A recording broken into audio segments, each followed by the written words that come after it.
Good afternoon to all. I'm delighted to be in the presence of so many distinguished architects and surveyors. I wish to acknowledge in particular the PS Secretary of State, Department for Public Works, Joel Arumonyang, David Mutiso and family, Chairman Borax, Sylvester Muli, the Registrar of Borax, George Amondi, the CEO of Borax, Mongera Rukaria. I would like to express first my sincere gratitude to Borax, who invited me to launch my latest book and skillfully organized and managed the preparation. To Sandeep Desai, who generously offered to meet the cost of shipment of these books from the UK to Kenya. Sandeep was barely a year old when his father, Rajni Desai of Kilimanjaro Safaris, offered me my first potential project at Amboseli in 1968. Timothy Mutiso, the eldest son of Senior Mutiso, who coordinated the logistics of the launch. So how did I end up in writing? Many seniors dream of writing about their experience when they retire. It's the best way to share knowledge and at the same time escape the real retirement, which can often lead to accelerated deterioration of brain, body, and mind. And you get to choose the topic. I decided to write my books about an almost extinct tribe in East Africa called Goans, who played an important part in Kenya's history, and later at independence. Some famous names, which I will rattle off. One is Dr. Rosendo Ribeiro, who in 1902 discovered the incidence of bubonic plague. He alerted the government, and before long, the whole of the Indian bazaar was burnt to the ground, rats and all, including Dr. Ribeiro's surgery. The European community were delighted. As a reward, the government awarded Dr. Ribeiro and his associate an extensive bit of land in the city. Pio Gama-Pinto, he was a journalist, a politician, and a freedom fighter. He was a socialist leader who was key in Kenya's struggle for independence. He spent 4 years in detention on Manda Island and another year in restriction in Cabernet. He was just 38 when he was assassinated in broad daylight in 1965. He is regarded as one of Kenya's first martyrs. Then there was Fitz Remedios Santana de Souza. He was a Goan lawyer and politician and an important figure in Kenya politics. He was a deputy speaker for many years. He provided legal services to persons accused of Mau Mau activities. He was a member of the legal team that defended the Kapenguria Six, including Jomo Kenyatta. He was a member of the delegate to the Lancaster House Conference and helped write the Constitution of Kenya. Goans arrived in East Africa from their tiny Portuguese India at different periods from the late 19th century, right through the mid-50s, until the international airport was opened in the Seychelles in 1971, when they started to arrive by plane.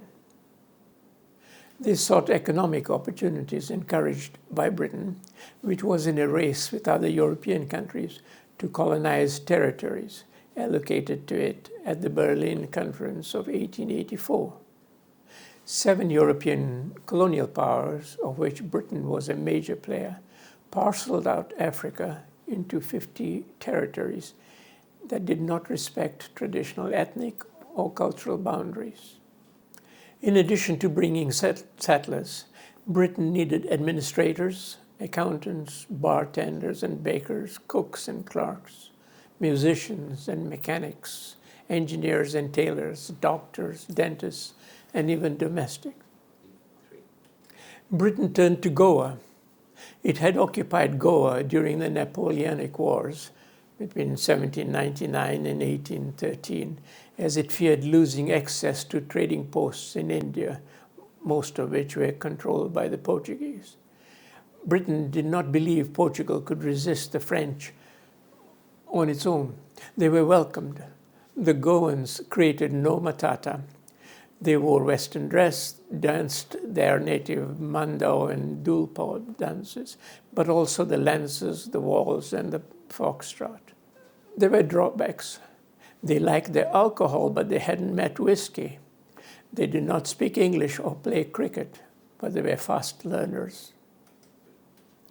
Their strongest attribute was being Catholic, thus considered honest and very reliable in handling the public purse strings. They were loyal to the point of being docile, and they did what they were told.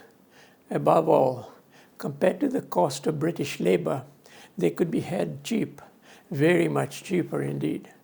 Goans flocked to East Africa. However, by the early 60s, East African Goans and their British rulers were already an endangered species. Prime Minister Harold Macmillan had made a speech in the South African Parliament in 1960, announcing Britain's decolonization policy for its African colonies. In 1961, Goa was liberated from Portuguese rule. Panicked Goans who had lived under colonial rulers for 450 years were left rudderless and stateless and had to make hard choices. On my return from Britain in 1967, I found my community had shrunk by almost 80%, as Africanization policies would automatically displace them. They needed to secure a future for their families elsewhere. They fled to the UK, Portugal, Canada, USA, Brazil, and eventually Australia. A few returned to Goa. I realized how little I knew of our Goan Afrikander history. There was little written material to go on. An idea struck me then that perhaps I should write a book about the last 50 years of imperial rule in Portuguese India and British Kenya. Their history should be told. Real life intervened. I started my architectural practice in October 1967. I immersed myself in professional life, determined to make a dent on African housing and other sectors. I was quickly submerged. I was totally unprepared for the roller coaster of events that followed. So I extended my time frame and included the first 15 years of independent Kenya in my stories. That history is now reflected in Savo, The Money Eaters, the book we are launching today. I might add that these books are based on real-life experience, set within a historical context. I'm pleased to announce that as of February last month, all 5 books in the Matata series are now part of an official collection at the British Empire Library in the UK. Now, a brief comment on my earlier books. I was born at the Lady Grigg Maternity Home in Nagara in 1939. We lived on Plums Lane, opposite the Parkland Sports Club, off Museum Hill. There seemed to be an imaginary line along the center of Ojijo Road which separated the white and the brown areas. The protagonist is called Lando, my alter ego in all my books. The Matata books are packed with evocative, multi-layered stories, steeped in history, stories that are alternatively funny and touching as Lando grapples with the complexities of straddling distinctly different worlds. The next book is Soul Searching in the Seychelles, and it covers just the year 1976. It's a bit of an oddball at this time, and I'll explain why. In 2017, a post on social media screamed "unknown architect" at the same time as a prominent newspaper today in the Seychelles ran a story on what happened to the Mahe Beach Hotel. My interest was aroused. The unknown architect was our own ex-Kenyan architect, Graham McCulloch. He was my ex-boss, and he was the first chair of the Architectural Association of Kenya. McCulloch had come to Kenya and offered David Mutisa and myself the opportunity of buying over his practice.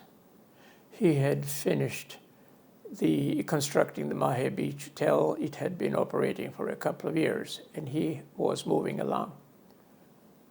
It was decided I should explore the opportunity on behalf of the practice. When I arrived in the Seychelles, I met the chief architect of the public works as well. And to my surprise, he was an ex-colleague of the Royal Technical College and also a member of the AAK. Many of you will remember him as Errol Rene. He worked for a number of firms in Nairobi. Seychelles became an independent republic in June 1976. A year later, the unpredictable happened. A coup d'etat toppled the founding president, Sir James Manchin, and replaced him with the prime minister, Franz Albert Rene. The book gives details on the trip and really what happened to the Mahe Beach Hotel. It takes a fresh look at Seychelles, the paradise. Just as an aside, the day after the coup, somebody walked into Errol Rene's office, asked a few questions. The following day, there was a policeman outside his door who gave him 30 minutes to clear his office, and Rene was out of a job. I finally caught up with him 30 years later in a place called White Rock in British Columbia, Canada. It's on the West Coast, and the last set of traffic lights before you enter the USA. He told me that in all that time, he worked with Walmart and walked every floor of this giant department store just so he could feed his kids. Finally, we get to the book we're discussing today, Savo, The Money Eaters, 1967 to 1977. Lando, forever optimistic and willing to take risks, starts his own business. Do you remember Stephen Maschari? He returns for help. His stories are entwined in the lives of Lando and Eleanor throughout the book. Nothing, however, had prepared Lando and his English wife Eleanor for the roller coaster ride that lay ahead. Political, financial, and family crisis appeared out of nowhere. Despite this, the firm became known for its professional competence and integrity. It attracted young architects, mainly those who had done some voluntary work in Kenya and didn't want to return home to their countries. There were not enough African architects. We received many projects, the most famous of which was Buru Buru. But our first project was Maasai Lodge on the edge of Nairobi Game Park. That eventually, as you will read, led us to the design of UNEP. We had Mathari Mental Hospital, the Kenya Technical Teachers College financed by Canadian Aid, amongst others. In the mid-70s, Lando's innovative design for the Savo Man-Eaters Motel on the Mombasa Road was abandoned in mid-construction. Ghost directors had plundered the funds. However, this was not the biggest shock. Lando narrowly escapes instant deportation, risking the future of his firm, which had developed over almost a decade. He must act fast to find partners and save the practice. A white knight arrives in the person of senior architect David Mutiso, Kenya's first architect and urban planner. The institution is saved. Mutiso Menezes International can look forward to a bright future.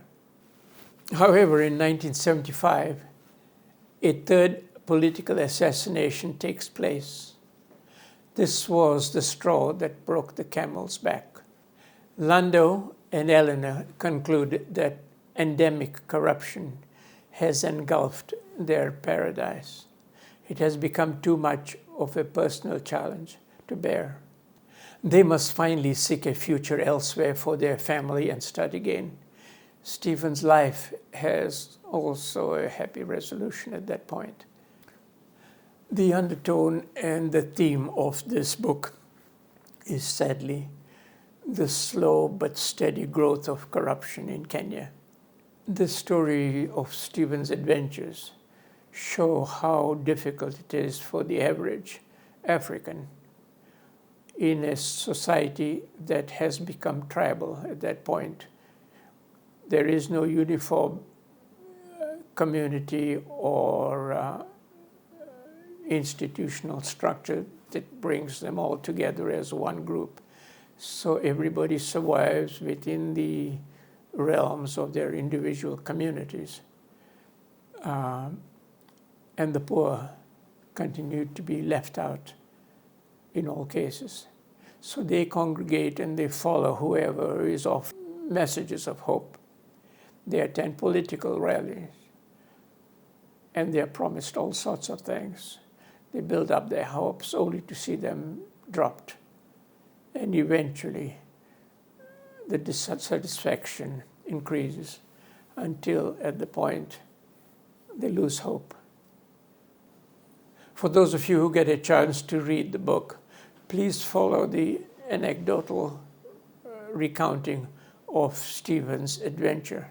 They reflect the real stories and the reality of the majority of Africans, born individually, but not able to belong to a common community because of tribalism that has broken up the structure of society. And eventually will have to be addressed. I don't mean to come across as a preacher, but even I was shocked, having written the story, to understand it better and how Stephen's story is even more important than Lando's story and what happens to the Goans. They have all disappeared. In conclusion, let me just say, in spite of everything, looking back, they were happy times in Kenya because fundamentally all Kenyans are happy people. They face problems and they find a way of dealing with it like most people have to do. They bounce back quickly. And today's Kenya is a totally different place from what it was. But I had to write about that period in history because nobody else was going to write it. In conclusion, my dear friends, I want to say that in spite of everything that you've heard, Kenya was a happy place and we had a happy decade there as architects. But more important, it's the Kenyans. They're happy people. They know how to enjoy themselves. They know how to get over it and improvise. So we have no regrets. My biggest happiness comes out of knowing the Mutisos. I dedicated this book to the memory of Flora Mutiso. In 1967, I first met Flora Mutiso at the Princess Margaret Maternity Home. I was rushing there full of excitement to look for my first daughter. And there was nobody in the room. The sign outside the door said, Mutiso Menezes.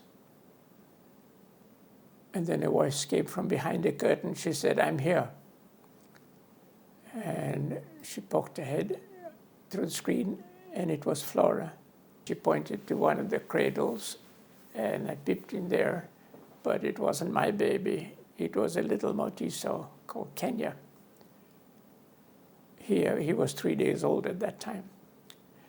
And I was told that the nurse had gone off with the baby, and Eleanor had gone off outside of the room for a minute.